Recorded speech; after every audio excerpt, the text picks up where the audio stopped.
اگلا سوال ہے علی بھائی، اکثر اوقات جوڈیشری کی آزادی اور اہمیت پر زور دیتے ہیں، جبکہ ہماری عدالتیں ایسے وکلاء سے بھری پڑی ہیں جو مختلف ہیلوں اور بہانوں سے بڑے بڑے مجرموں اور دہشت گردوں کو سزا سے بچا لیتے ہیں، اور معذرت کے ساتھ بعض اوقات ہمارے جج صاحبان بھی اس میں ملوث ہوتے ہیں۔ اس لحاظ سے تو وکیل کا پیشہ ہی حرام معلوم ہوتا ہے۔ اس حوالے سے علی بھائی کا کیا موقف ہے؟ میرا موقف یہ ہے کہ آخری جملے کے سوا آپ کی جتنی باتیں ہیں واقعی ایک تلخ حقیقت ہے کہ ہماری جوڈیشری کا بڑا شرمناک کردار رہا ہے تاریخ میں۔ سب کی میں بات نہیں کرتا، لیکن کئی لوگوں کا رہا ہے، اور اس کا نقصان ہمیں بھگتنا پڑ رہا ہے۔ سب سے بڑی جو ڈکٹیٹرشپ کی لعنت ہمارے ملک میں مسلط ہوئی ہے اس عوام پہ، اس کے پیچھے بھی جوڈیشری تھی۔ اس وقت اگر وہ لیجیٹیمائز نہ کرتی جنرل ایوب کو، تو یہ بات کہ جتنے تحفے ہم پہ مسلط ہوئے ہیں یہ نہ ہوتے۔ اس وقت قانون جیت جاتا، جو آج تک قانون جیت نہیں سکا۔ اور آج وکلاء جو باتیں کرتے ہیں عدلیہ کی، یہ اس وقت باتیں شروع ہوئی ہوتی ہیں تو معاملات سیدھے ہو جاتے ہیں۔ وکالت کا پیشہ فی نفسہ ہی تو حرام نہیں ہے جی۔ میں سمجھتا ہوں کہ 3 پیشے ایسے ہیں جو اگر صحیح طریقے سے کیے جائیں نا تو عبادت ہے۔ ایک ڈاکٹری کا پیشہ، دوسرا ٹیچنگ کا، اور تیسرا وکالت کا۔ باقی جو فوج کا پیشہ ہے اس کے بارے میں تو کسی کو شک بھی نہیں نا، کہ اگر وہ اللہ کی رضا کی خاطر کر رہے ہیں تو وہ تو اعلیٰ ترین درجہ ہے کہ ایک شخص اپنی جان لے کے اللہ کے حضور پیش ہو جاتا ہے بارڈر کے اوپر۔ اور جنگوں کے سوا بھی آپ کو تو پتہ نہیں ہے کہ ہمارے کئی فوجی جو ہیں وہ سانپ کے زہر کی وجہ سے بھی شہید ہو جاتے ہیں بر وقت اگر ویکسین نہ ملے۔ یہ وہ شہداء ہوتے ہیں جن کی خبریں ٹی وی میں نہیں لگتی، کیونکہ یہ دشمنوں سے لڑائی کے دوران نہیں مرتے۔ اس طرح کی عام لاشیں بھی عام حالت میں آتی رہتی ہیں، شہداء ہیں۔ تو ان کو تو سارے ہی مانتے ہیں، لیکن یہ جو 3 پیشے ہیں نا، یہ مرے بغیر بھی اپنا نام زندہ کر سکتے ہیں اپنی زندگی کے اندر بھی۔ فوجیوں کو تو جنگ لڑنی پڑے گی نا، بارڈر پہ جانا پڑے گا نا۔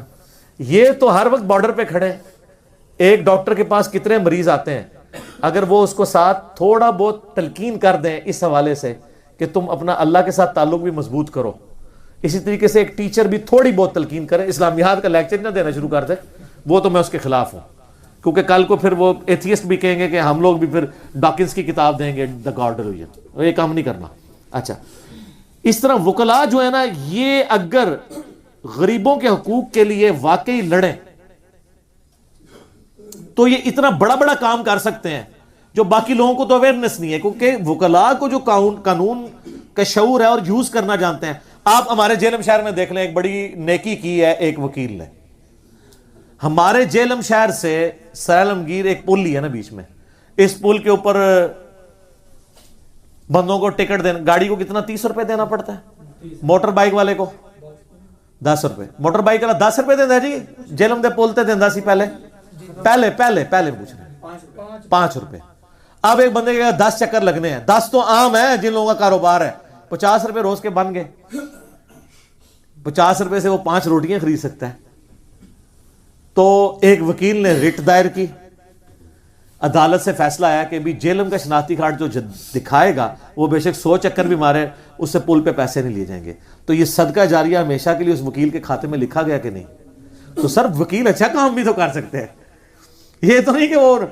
لیکن یہ یاد رکھیے گا، اگر کسی وکیل کے پاس کوئی ایسا کلائنٹ آتا ہے جو واقعی مجرم ہے، اگر آپ اس کا مقدمہ لیں گے اور آپ پھر اس کا مقدمہ لڑیں گے تو سر وہ مقدمہ لڑنا بھی حرام، اس کی کمائی بھی حرام۔ اور اس کے لیے مجھے بتانے کی ضرورت نہیں، بڑے بولے بن کے ہمیں لوگ پوچھ رہے ہوتے ہیں جی آپ کا کیا خیال ہے انجینئر صاحب؟ سر آپ کا کیا خیال ہے؟ مسلم شریف میں حدیث ہے، گناہ وہ جو تیرے دل میں کھٹکے اور تو ڈرے اس بات سے کہ لوگ اس پر مطلع ہوں، لوگ مطلع ہوں۔ اچھا، لوگوں کو اگر کسی وکیل کا پتا چلے کہ یہ جو آجی نمازی وکیل صاحب ہیں، انہوں نے ایک ڈاکو، چور، دہشت گرد اور قاتل کو اپنی زبان کی چرب زبانی سے بچا لیا ہے، تو ان کو کوئی رحمت اللہ علیہ کہے گا یا لعنت اللہ علیہ کہے گا؟ تو بس پھر آپ سمجھ لیں۔ اور جامع ترمذی میں حدیث ہے، حسن ابن علی کہتے ہیں رضی اللہ عنہما کہ مجھے نبی علیہ السلام نے فرمایا تھا، اے حسن جو چیز تجھے شک میں ڈال دے اسے چھوڑ دے، سچائی اطمینان عطا کرتی ہے اور جھوٹ بے سکونی دیتا ہے۔ مسلم شریف میں حدیث ہے، عبداللہ ابن مسعود رضی اللہ تعالیٰ عنہ کہتے ہیں کہ نبی علیہ السلام نے فرمایا کہ مومن کے لیے چھوٹا سا گناہ بھی ایسا ہے جیسا اس کے سر پہ کسی نے پہاڑ رکھ دیا، اور منافق کے لیے بڑے سے بڑا گناہ بھی ایسا ہے جیسے کہ اس کے ناک میں مکھی بیٹھی تو یوں اس نے اڑا دی. یہ تو آپ اپنے ضمیر سے پوچھیں گے نا کہ آپ وکالت کے شعبے کے ساتھ کیا کر رہے ہیں. میں کئی ایسے وکیلوں کو جانتا ہوں, میرے اپنے ریلیٹیوز میں بھی تھے. ایک میرے دادی ماں کے چھوٹی جو بہن تھی نا, ان کے ہسبینڈ تھے, انہوں نے پوری زندگی وکالت کی ہے, اور وہ کبھی کوئی ایسا کیس نہیں لیتے تھے جس میں ان کو پتہ چل جائے کہ یہ واقعی مجرم ہے. صرف مظلوموں کا کیس لیتے تھے, حالانکہ اس میں پیسے کم ملتے ہیں. جس میں آپ کو چور کو بچانا ہوتا ہے نا, وہاں 5-5 کروڑ فیسیں آپ کو دینی پڑتی ہیں وکلا کو. جب آپ نے شریف بندے کو بچانا ہوتا ہے نا, وہاں کون مدد فیس دیتا ہے؟ ہاں, اسی مقدمے میں جو دوسرا وکیل ہے نا, وہ پیسے کھا رہا ہوتا ہے, جس میں اس کو پھنسانا ہوتا ہے.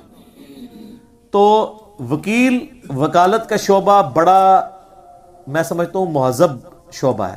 اچھا, اس میں کوئی یہ بھی کہہ سکتا ہے کہ جی اگر قرآن پاک میں تو آیا کہ جو نیکی کی سفارش کرتا ہے اس کو اللہ تعالیٰ نے اپریشیٹ کیا سورہ نساء کے اندر, تو وکالت تو مفتی کرنی چاہیے پھر لوگوں کو نیکی کی سفارش کے لیے, کیونکہ عام آدمی تو قانون نہیں جانتا نا. اور وہ وکالت کا شعبہ بھی اس لیے ہے کہ جج کے پاس اتنا ٹائم نہیں ہے کہ پہلے عام آدمی کو قانون پڑھائے اس کے بعد کہ آپ دلائل رکھو. وکیل کرنا مجبوری ہے. اس کی وجہ یہ ہے کہ قوانین عام آدمی کو تو نہیں پتہ ہوتے, تو وکیل پھر یہ بتاتا ہے کہ فلاں شک کے تحت فلاں میرا جو موکل ہے, کلائنٹ ہے, اس کے یہ حق بنتا ہے, اس کو یہ دیا جائے. یہ عام آدمی تو نہیں کر سکتا, اس کو قانون کا پتہ ہی نہیں ہے. قانون بھی ماشاءاللہ سارا انگریزی میں ہے, اردو میں بھی آ جائے تب بھی عام بندے کو نہیں سمجھ آئے گا.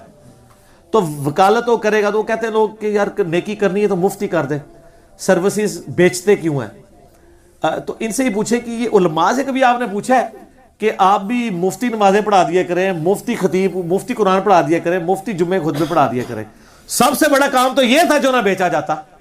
تو وہ کہتے ہیں نہیں ہم سروسز دے رہے ہیں.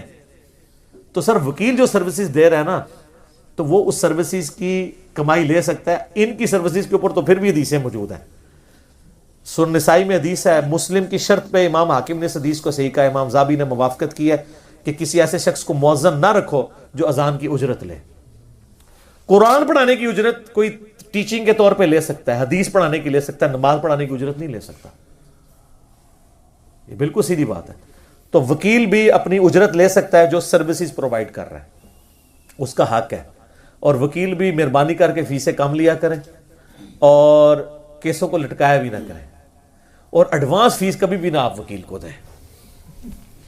ہاں, کیونکہ وہ پھر کیس بھی نہیں لیتے. تو چلیں دے دیں ان کو کسی شریف بندوں کے ساتھ بٹھائیں کہ بعد میرے کو پیسے نہیں منگنے. پھر وہ کیس اتنا لمبا کرتے ہیں, لمبا ہوتے ہوتے پھر تھوڑے تھوڑے کر کے پیسے لینے شروع کر دیتے ہیں. لیکن یہ سارے نہیں, مطلب میرا کچھ وکلا سے واسطہ پڑا تو مجھے تو اچھا تجربہ ہوا ہے. اچھے وکیل بھی دنیا کے اندر موجود ہیں. تو وکیل کا شعبہ فی نفسی غلط نہیں ہے, جس طرح چھری بیچنا فی نفسی غلط نہیں ہے. چھری خریدنے والا اس سے بندہ کاٹ دے تو اس کا قصور ہے. چھری کے خریدنے والا جو ہے وہ علماء کے لیے مرغی ذبح کر کے ان کی دعوت کرے تو ثواب کا کام ہے. سبزی کاٹے تو ثواب کا کام ہے. ٹھیک ہے, تو اس سے اچھے کام بھی ہو سکتے ہیں. ایون ٹی وی بھی اس کو کوئی برائی کے لیے یوز کرتا ہے تو ٹی وی بیچنا حرام نہیں ہوگا, وہ فی نفسی تو ٹھیک ہے. اس کی برائی کا جو یوز ہے, ورنہ تو ہر چیز ہی برائی کے لیے. ٹی وی کو تو چھوڑ دیں, موبائل فون جو ہے ساری اب ویڈیوز تو اس میں بن رہی ہیں. تو پھر کسی عالم کا فتویٰ ہے کہ موبائل فون, وہ کہتے ہیں زیادہ تر چونکہ ٹی وی استعمال ہوتا ہے برائی کے لیے, ٹی وی حرام ہے. تو سر موبائل بھی زیادہ تر برائی کے لیے استعمال ہو رہے ہیں, اسمارٹ فون تو ہوتے ہی برائی کے لیے استعمال ہے. میرے ٹھیپیا فون میں 516 رکھے ہیں نا, یہ تو نہیں استعمال ہوتا. لیکن آپ کے علماء نے جو مریدین کے پیسوں سے گفٹ والے وہ 76 موبائل لمبے لمبے رکھے ہوئے ہیں, اسمارٹ فون جسے کہتے ہیں, وہ تو زیادہ تر ویڈیوز بنانے کے لیے, مرد و عورت کے اختلاط کے لیے اور ویڈیو کانفرنسنگ کے لیے اور لڑکیوں اور لڑکوں کی ڈیٹس کے لیے یوز ہو رہے ہیں. تو آپ فتویٰ دیں نا کہ زیادہ تر تو یوز ہو رہے ہیں اس لیے یہ حرام ہے. وہ کہیں گے نہیں, تو یوز کرنے والے کا مسئلہ ہے. تو کوئی بھی چیز اس وقت فی نفس ہی حرام ہوگی جب اس کے یوز کے اعتبار سے, الا وہ چیزیں جو نص قطعی سے حرام ہو, وہ ہر صورت میں حرام ہوگی. جس طرح سود ہے, سود بالرضا بھی حرام ہوگا, سود بالجبر بھی حرام ہوگا. زنا بالرضا بھی حرام ہوگا. کوئی کہ جی مرد و عورت نے اپنی مرضی سے کیا نا, کسی کا تو کوئی نقصان نہیں کیا بھی پردے میں ہے, کوئی ویڈیو بھی نہیں بنی ہے, آپ کو کیا تکلیف ہے؟ نہیں, زنا فی نفس ہی حرام ہے. اس کے لیے پھر ہم یہ نہیں دیکھیں گے کہ اچھے طالبان اور برے طالبان, یہ نہیں ہوگا. پھر وہ جو چیز کیٹیگوری غلط ہے, کیٹیگوریکلی وہ کیٹیگوریکلی غلط ہوگی. تو وکالت کا پیشہ جو ہے یہ ثواب کا کام ہے, ڈاکٹری کا پیشہ ثواب کا کام ہے، بشرطے کہ ڈاکو نہ بنے. ڈاکٹر تو اس میں پریکٹیکلی ڈاکو بنے ہوئے ہیں. آپ کو پتہ ہے کس طریقے سے میڈیکل ریپ، اس کے اوپر میں پہلے بول چکا ہوں. آج اس کو وکیلوں تک رہنے دیں. اور میں جتنے وکلاء، ہمارے ہزاروں میں اسٹوڈنٹس ہیں جو وکلاء ہیں، رابطے میں بھی رہتے ہیں، ادھر بھی آتے رہتے ہیں. کئی ججز ہیں جو ادھر آ چکے ہیں. میں سب کو یہ ریکویسٹ کروں گا، ججز کے لیے بھی اللہ سے ڈریں، کسی سے نہ ڈریں. یا تو آپ اس کرسی پہ بیٹھے نا، اگر بیٹھے ہیں تو یہ یاد رکھیے گا کہ دنیا میں اللہ کی اگر کوئی کرسی ہے روحانی اعتبار سے، اس حوالے سے کہ اللہ نے انسان کو خلیفۃ اللہ فی الارض بنایا نا، انسان نائب ہے اللہ کا، تو یہ نائب کی جو کرسی ہے نا وہ جج کی کرسی ہے.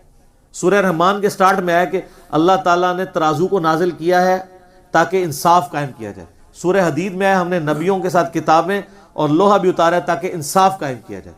سورہ ال عمران میں ہے کہ اللہ تعالیٰ کے ایک ہونے پر گواہ ہے اللہ بھی، اس کے فرشتے بھی، اور اولو العلم قائما بالقسط، اور اہل علم جو انصاف پر قائم ہے وہ بھی. پھر سورہ نساء کے اندر ہے کہ تمہیں اپنے ماں باپ، بیوی بچوں اور رشتہ داروں کے خلاف بھی گواہی دینی پڑے، انصاف پہ قائم رہو. پورے کا پورا اسلام کا سسٹم انصاف کے اوپر کھڑا ہے. مولا علی کا قول ہے کوئی معاشرہ دین کے بغیر تو چل سکتا ہے، انصاف کے بغیر نہیں چل سکتا. یورپ امریکہ میں انصاف ہے، بے دینیت کے باوجود کامیاب معاشرے ہیں. کیونکہ انسانیت کی بنیاد دو چیزوں پہ، احترام جان اور احترام مال. اور اس کو انشور کون کرے گی؟ جوڈیشری. میں اپنی شکایت، اگر میرے ساتھ کوئی زیادتی کرتا ہے، کسی ادارے کا بندہ زیادتی کرتا ہے، کوئی عام بندہ زیادتی کرتا ہے، میں اپنی چیخو پکار کس فورم پہ کروں گا؟ جوڈیشری میں. اور جوڈیشری بھی آگے لیٹی ہوئی ہو کہ ان کو یہ خطرہ لگ جائے کہ یار ہمیں نہ رات کو پکڑ کے لے جائے، ہمارے گھر میں کوئی کاروائی نہ کر دے، میرے بچوں کو کوئی اغوا نہ کر لے، اس لیے میں مسنگ پرسن کا کیس ہی نہیں سنوں گا. تو پھر ایسے لوگوں کو تو چاہیے کہ فوراً سے پہلے جوڈیشری سے الگ ہو جائے، بجائے لعنت کھٹنے کے نا سائڈ پہ ہو جائے. اگر آپ دلیر نہیں ہے نا، آپ کو جج بننے کا کوئی حق حاصل نہیں ہے. چھوڑ دیں اس پوسٹ کو. دوسری طرف آپ نے جو کچھ اویل کرنا ہے وہ بہت بڑا ہے. بخاری مسلم میں حدیث ہے 7 لوگوں کو اللہ کے عرش کا سایہ نصیب ہونا ہے. ان میں سے پہلا شخص ہے عادل حکمران، جو عدل کرنے والا ہے. پریکٹیکلی یہ پوسٹ چیف جسٹس کے پاس ہے یا ہر علاقے میں ایک جج کے پاس ہے. میں نے بہت پہلے کہا تھا جب یہ ہمارے پرائم منسٹر صاحب آئے تھے، میرا کلپ ملینز آف پیپل تک پہنچا تھا، do it first please, English sub title کے ساتھ، کہ خدا کے لیے آپ نے اپنی جماعت کا نام رکھا تھا پاکستان تحریک انصاف، آپ صرف جوڈیشری کو آزاد کرتے، پاکستان کا ہر مسئلہ حل ہو جائے گا. ہر چیز، جس طرح وہ کہتے ہیں نا، ایک صحابی نے حضور کو کہا تو آپ میں تو جھوٹ بولنا چھوڑ دے، تیرے باقی مسئلے حل ہو جائیں گے. جوڈیشری آزاد ہو جائے، مسئلہ آزاد. کیوں حل؟ اگر آپ کو کوئی ہاسپٹل میں برے طریقے سے بیہیو کر رہا ہے، نہیں آپ کو دوائی دے رہا، جو آپ کا رائٹ ہے، آپ جوڈیشری میں کیس کریں گے اس ڈاکٹر نے مس بیہیو کیا ہے، جوڈیشری آپ کو انصاف دلائے گی. اس ڈاکٹر کو ایک دفعہ اگر ہوگی نا، معطل ہو گیا، اگلی بار اس کو نوکری کی فکر پڑ جائے گی. اگر کوئی پولیس والا آپ کو تھپڑ مار دیتا ہے یا خام خواہ، آپ کو یہ نہیں کر سکتے اس طریقے سے کہ آپ کو رکھ لیں اور اس طرح غائب کروا دیں. کوئی ایجنسی کا بندہ اٹھا کے لے جاتا ہے تو آپ کے گھر والوں کے پاس یہ رائٹ ہے جا کے وہ کہیں کہ جی اس طرح اٹھا لیا ان لوگوں نے، تو وہ جوڈیشری میں پروڈیوس کریں. صرف جوڈیشری آزاد ہو جائے ہر جو ہے وہ دباؤ سے، کوئی فوجی دباؤ نہ ہو، کوئی پولیٹیشین کا دباؤ نہ ہو، کوئی ایجنسی کا دباؤ نہ ہو. سر آپ دیکھیں یہ ملک کدھر جاتا ہے. ایک کام کر دیں، جوڈیشری کو آزاد کر دیں اور ٹائم باؤنڈ کریں فیصلوں کو، کہ ہائی کورٹ میں اتنے دنوں میں فیصلہ ہو جائے گا، سیشن کورٹ میں اتنے میں ہوگا، سپریم کورٹ میں. یہ نہیں ہے کہ جناب اپنی مرضی کے فیصلے. یہ آپ دیکھتے ہیں پولیٹیشنز کی ڈیٹس ایک ہفتے میں 3 دفعہ لگ رہی ہوتی ہیں، اور وہ اگلی ڈیٹ بھی جو دیتے ہیں وہ کہتے ہیں نہیں کل سماعت ہوگی. اور عام بندوں سے آپ پوچھیں، میں بھی کیس بھگت رہا ہوں، ہائی کورٹس میں بھی سال ڈیٹ نہیں لگتی، سپریم کورٹس میں تو کئی سال ڈیٹ نہیں لگتی. آگے پولیٹیشنز کی ہر ہفتے ڈیٹس لگی ہوتی ہیں. ضمانت کے لیے اپلائی کر دی، ڈیٹ لگ گئی، ساری ڈیٹیں نہیں لگتی ہیں.